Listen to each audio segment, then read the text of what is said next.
ದಾಂಡೇಲಿಯ ಆಜಾದ್ ನಗರದ ಶ್ರೀ ವಿಠ್ಠಲ ರುಕ್ಮಿಣಿ ಮಂದಿರದಲ್ಲಿ ದಿಂಡಿ ಉತ್ಸವಕ್ಕೆ ಚಾಲನೆ.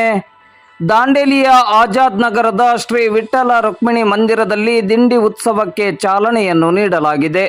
ಇಂದು ಶುಕ್ರವಾರ ಬೆಳಿಗ್ಗೆ 7 ಗಂಟೆಯಿಂದ ಗ್ರಂಥರಾಜ ಜ್ಞಾನೇಶ್ವರ ಸಾಮೂಹಿಕ ಪಾರಾಯಣ ಕಾರ್ಯಕ್ರಮ ಆರಂಭಗೊಂಡಿದೆ.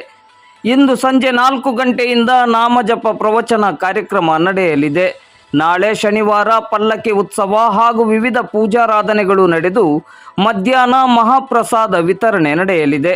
ಕಾರ್ಯಕ್ರಮದ ಯಶಸ್ಸಿಗೆ ಶ್ರೀ ವಿಠ್ಠಲ ರುಕ್ಮಿಣಿ ಮಂದಿರದ ಆಡಳಿತ ಸಮಿತಿಯ ಪದಾಧಿಕಾರಿಗಳು, ಸದಸ್ಯರು ಹಾಗೂ ಸ್ಥಳೀಯ ಭಕ್ತಾಭಿಮಾನಿಗಳು ಶ್ರಮಿಸುತ್ತಿದ್ದಾರೆ.